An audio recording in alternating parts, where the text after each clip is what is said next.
GoPro sell the tripod mount, or is that some little? It's just something that you get. I got a GoPro, and it seemed like the only thing they didn't actually have was a basic tripod. Just a mount on a $5 flea market. Oh yeah, I got a tripod. Oh, they can get a seat on it. This is an aftermarket kit. This costs like $5. This costs $5. The camera's just expensive, but Oh yeah. I got one used mainly for diving and flying.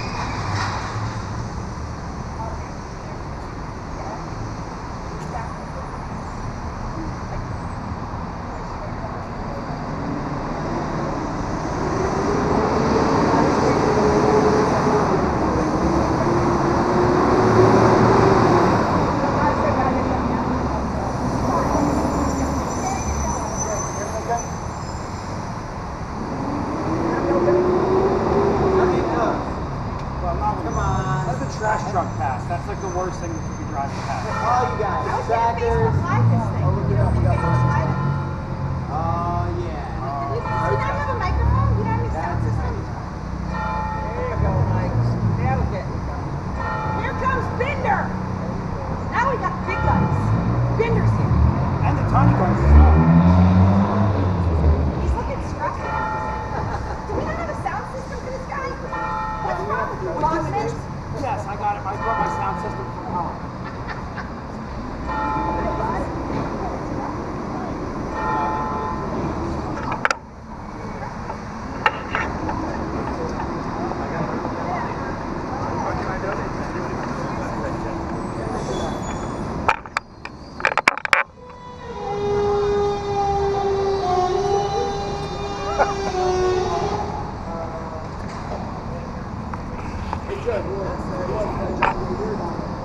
Let him be up there. Oh, really? Wow, that's a joke. That's hilarious. What signs are they? Are they insane? You want to start? They're well paid. What's up? Is Ron coming up? I think we're 12:02. Start or start play? Nate, I'm waiting for my Facebook video. What? I'm doing Facebook Live. No, don't do it. You don't want to? Just record. All right. Okay. I hear you. I don't know what this here is. No, it's too loud. Garbage. I want a picture with those guys too. Should I go down to a selfie with them?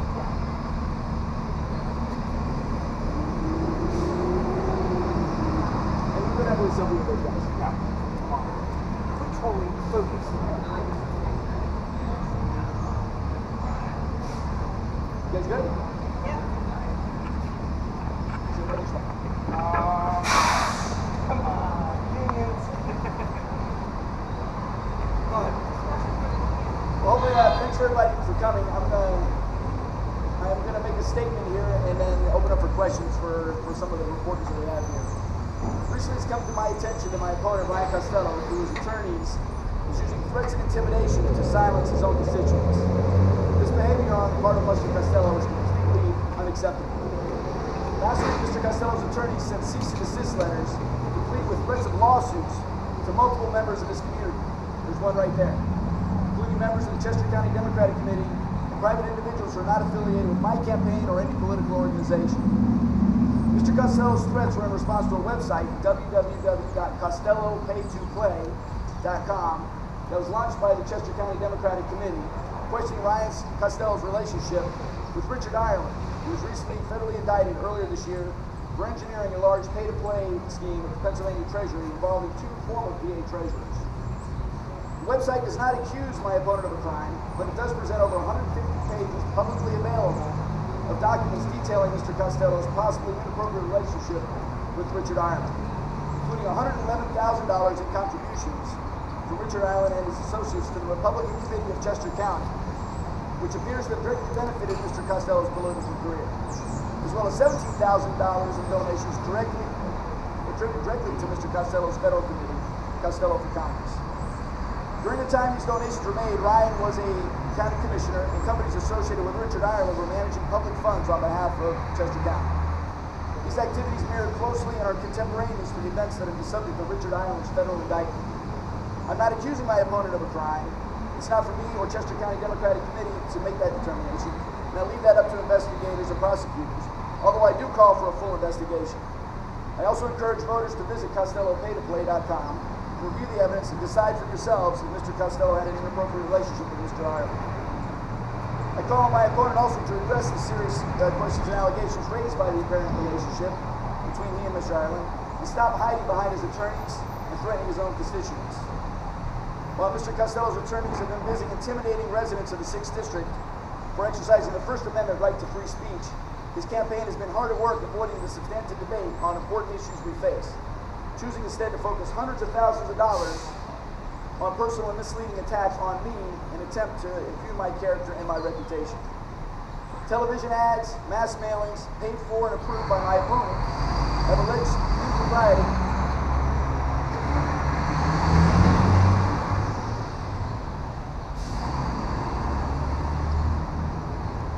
impropriety in my financial and legal affairs. Unlike my opponent, who has resorted to threats and intimidation, I'm here to address Mr. Costello's attacks and expose them as misleading lies and half-truths that they are. In addition to being blatant attempts to deceive the voters, these attacks demonstrate just how desperate Ryan is to distract from his weak record on the issues that matter to the voters of the 6th District, including investing in job creation and economic growth, protecting our environment and Social Security, advocating for our veterans, implementing common sense gun safety reforms, and standing up to special interests. Instead of engaging in personal attacks as my opponent has done, I had hoped to have a discussion on issues that matter to our community. I published numerous pieces ranging from gun violence and equal pay for women to investing in our infrastructure to create jobs and grow the economy. The response from Mr. Costello has been nothing short of misleading personal attacks and running away to avoid me. I believe that elected officials should be transparent and honest when dealing with criticism. In recent weeks, I've been traveling throughout the district, meeting voters and engaging with our community at town hall forums. At all of those events, I've been open and transparent in dealing with questions relating to my opponent's attacks and pointing out why these attacks are blatantly false. Today, I'd like to address those attacks head on and set the record straight. First, my house is not foreclosed, and I'm not at risk of losing it. I still live there happily. Been there for 15 years, and I don't plan on moving. Contrary to a mailer you see that it shows an empty house. I am, however, in the process of doing a standard loan modification with Wells Fargo, and it is taking time. So, many residents in the 6th District are familiar with that kind of process. I've been very open about the issues related to my mortgage. And as a business owner, I too felt the pain of the economic crisis back in the 2010 time. Following the principle that I learned in the military about leaders eat last, I made the conscious decision to take no salary for 2 years to protect my employees and ensure their health care and our small business remained solvent. I'm proud that through our difficult times, we preserved jobs and wealth and preserved the health insurance coverage of my employees and everyone around the nation. My taxes are also paid and current, contrary to what Ryan would say. My staff is paid. I've not been sued 13 times, regardless of the recent lies that Ryan has sent out. To save a publicly traded company, I was hired to use my leadership and protect the jobs of more than 100 employees. I made the difficult decision under advice of counsel take one subsidiary of a parent company into Chapter 7 bankruptcy. When I did so, that subsidiary had no assets and no employees, and it was draining resources from the successful other subsidiary. Again, making the decision to file bankruptcy for a company that had no assets and no employees was the right thing to do for the greater good of our company and our investors. When we made that decision to take that subsidiary into bankruptcy to save the jobs of the parent company, I did everything in my power to make sure that our investors were treated equally and fairly by ensuring their investments were protected into shares of the parent company. Most of the investors took my offer. However, a few unscrupulous individuals wanted a better deal than the one offered to the rest of the investors. Giving those investors a better deal as a publicly traded company CEO would have been unethical, and I refused. In retaliation, those investors filed lawsuits on our company and its officers, myself including a ridiculous action under RICO statute. The judge summarily dismissed that RICO lawsuit, and all but one of the other lawsuits were dismissed with prejudice. In fact, I'm here, my lawyer, John O'Brien, who defended us in that case, is here to make a quick statement. The individuals that accused him of fraud and racketeering were deposed, and they were asked point blank, what evidence do you have regarding Michael Parrish's alleged misconduct? They had no answer. When it came time for trial, they discontinued the case because they didn't have any evidence. This alleged racketeering action was itself as wrong. Thank you. John's around to ask any follow-up questions at the end of it. That's the truth behind my opponent's false claims designed to damage my reputation and mislead the voters of the 6th District. I'm glad that I can publicly address my opponent's claims and believe it's fair to voters to explain my side of the story. That said, I'd like Mr. Costello's campaign to stop the continued effort to deceive voters and set the record straight. Regardless of their actions or inactions, I am always available to address criticism and answer questions that my future constituents may have. I served honorably for 31 years along with my fellow veterans to protect and defend the Constitution against all enemies, foreign and domestic, including our right to free speech. And I will continue to defend that right, including the right of others to question and criticize me. The fact that Ryan Costello is threatening and trying to suppress free speech is unacceptable. My opponent's own actions in light of recent criticism show that he cannot say the same. We cannot afford a congressman like Ryan Costello, who represents the worst in American politics, who has such blatant disregard for his constituents and their rights. We cannot afford a congressman like Ryan Costello, who refuses to have a substantive debate with me on the issues and his record on those issues, choosing instead to reduce the political process to misleading personal attacks. We cannot afford a congressman like Ryan Costello, who refuses to answer questions about his possibly inappropriate relationship with Richard Ireland. Ryan Costello started this general election campaign by endorsing Donald Trump.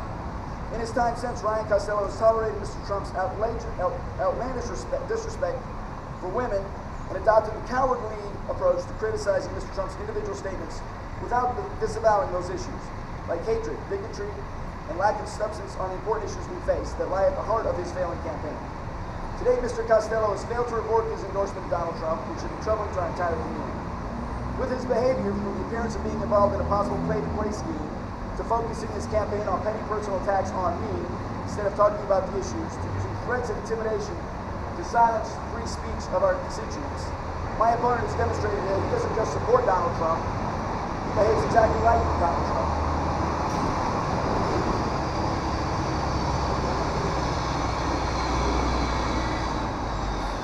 I believe that's totally unacceptable and that my opponent's behavior proves that he is manifestly unfit to represent our community in the Congress. I am not a career politician. I'm a veteran and a businessman running for Congress to continue my dedication of a lifetime of selfless service to our nation and to restore real leadership in Washington. I regret that my opponent has refused to engage in a substantive debate on the issues, including his failing grades on education, the environment, and protecting Social Security and Medicare. In Congress, I will stand up for our community and fight to invest in infrastructure to create jobs, grow the economy, and address our debt crisis by raising incomes and creating broadly shared prosperity.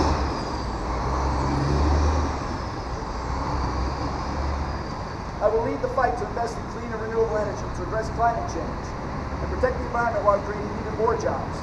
I will support strong public education because education is a key to innovation.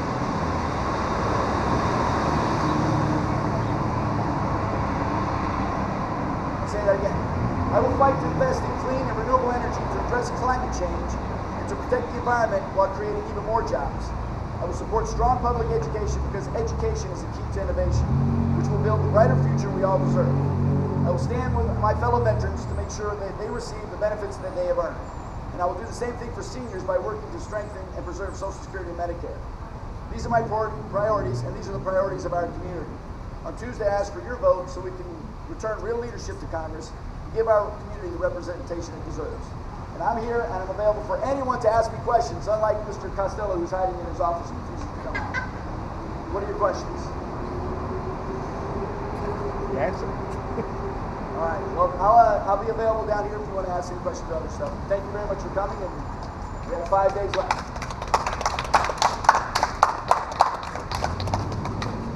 This ends.